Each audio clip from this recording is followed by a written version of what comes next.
He also quoted The Renato Moros resisted Spanish rule. These systems often lead Renowned Filipino historian highlight forced labor, faced God and Christ alongside their Open a traditional. small primary schools such as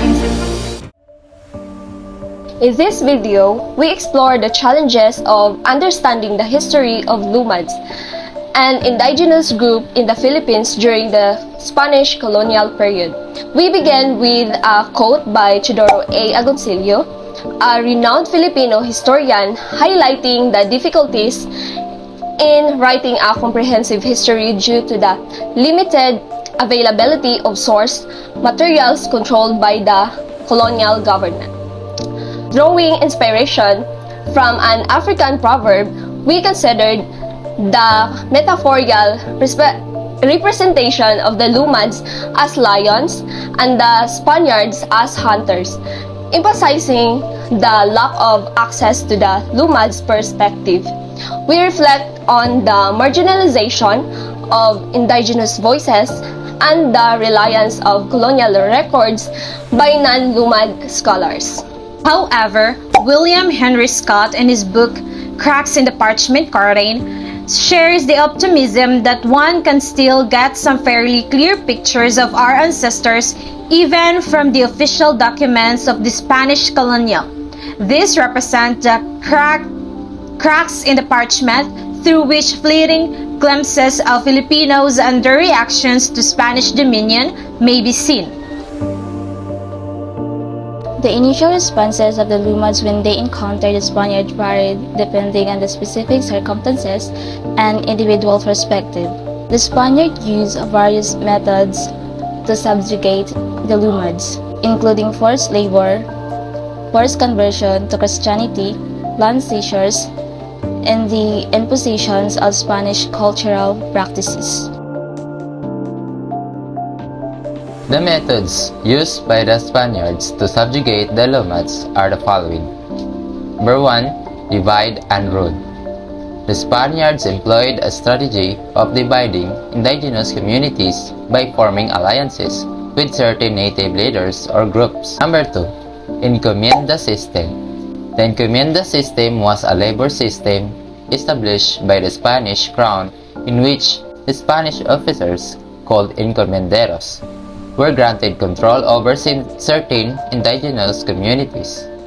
In return, the encomenderos had the responsibility to protect their natives, provide religious instructions, and collect tribute from them.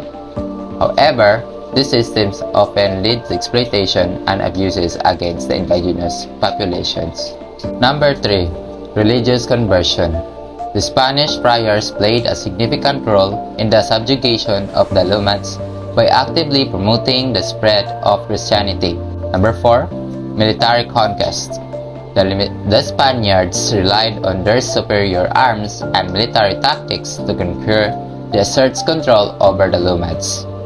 friars and their strategies. First, they used songs as a medium to start their evangelization with the children. The second was to pray for and to try to win over those who can most help or hinder the work of evangelization. And in the third strategy, they opened a small primary school such as in Cebu in 1595. In later years, it became a secondary school and eventually a college and a seminary. This was the third part of the Jesuit mission strategy, to form an elite corps of educated laypersons who would go back to their respective communities and become the leaders of a Christian society. The Lumads' experience during the arrival of the Spaniards was distinct from the Moro-Spanish story. While the Moros resisted Spanish rule, the Lumads' response can be described as one of the accommodation, resilience, and varied according to their geographical location. They had been historically considered the weaker party compared to dominant groups like the Moros, Spaniards, and Filipinos. Some Lumad paid tribute to the Moros for safety, while others were even considered subjects.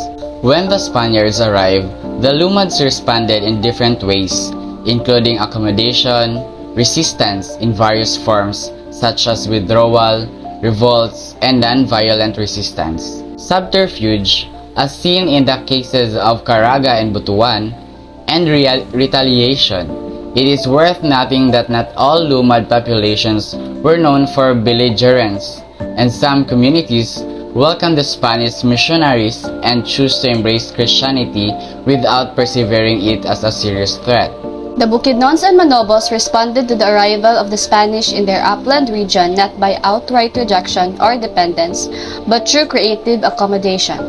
They made space for the Spanish Jesuits among their native shamans, recognized God and Christ alongside their traditional spirits, and accepted Spanish ceremonies gradually while maintaining their pre-Hispanic world. They settled in new Spanish settlements but kept their traditional houses in the rainforest, cultivated new fields but returned to their mountain plots and adopted Spanish titles while using their own names. This chapter highlights the values of accommodation, empathy, respect, appreciation, and recognition of the Lumad people's efforts to resist Spanish aggression. While their resistance was mainly non-violent, some Lumad groups like the Mandaya and Caraga fought despite their weaknesses. Ultimately, they peacefully embraced both Moro and Christian ways of life.